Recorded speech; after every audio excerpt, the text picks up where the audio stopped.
this little town. It's a sweet microcosm of the world, every man, every woman kind of town.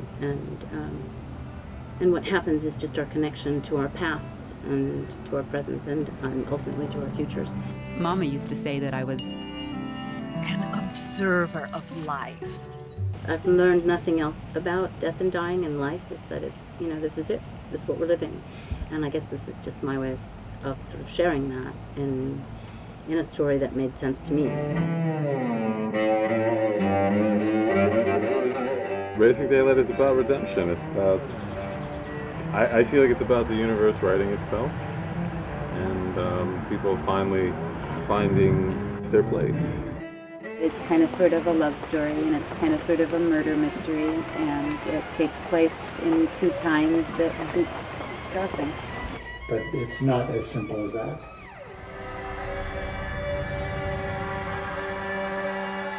There was a lot for the audience to think about. Information was hidden. That's a challenge. It was a very brave thing to do for a director to write something as complicated and intricate as this. This is a very different film in its pacing, in its energy, in the quality of its writing. It draws correlations to our present, our past, to our spiritual journey, to how we are connected to the world we live in or not connected. And it gives us a sense of dreaming again. And I think that we as an audience would really appreciate Raising Daylight. You just find what's important in the story to tell, and when you have actors like this, and when amazing people come to help you make the film, it's amazing. I liked the characters. I thought they were somebody who you could just see across the street in your hometown. And if you were to, you know, pull back the veil on their life, you might find something which would be very surprising. Why don't we work on building that, and I can pull Jason closer to the camera, which will make him bigger. Yeah. Whatever we need to do, let's make this happen. Raising Daylight came together in a somewhat miraculous way. Everyone told us, you can't do this. You know, you're a first-time director, a first-time producer. You haven't been working in this business for years, done a million movies, so there's no way. If you don't have X amount of dollars in the bank, you can't get it done. And it took a lot to push beyond that and say, well, let's try. I love the terrain of independent films because I'm always learning.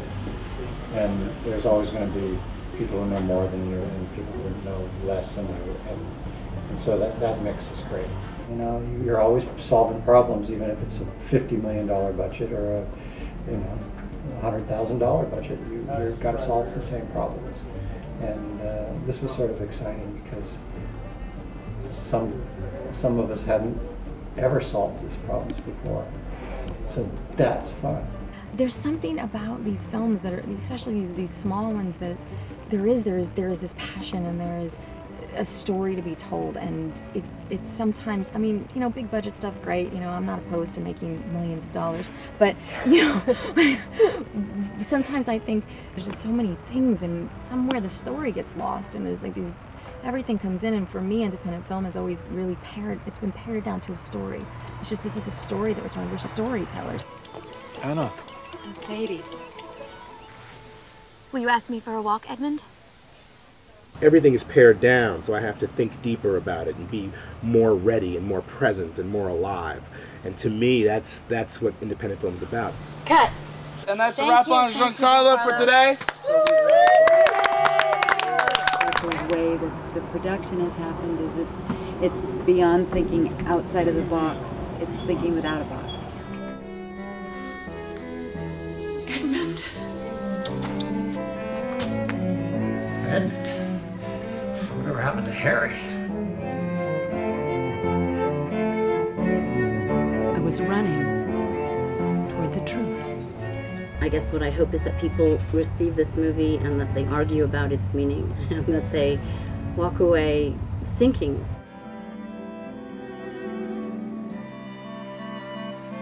There have always been Stokes in Cedarsville.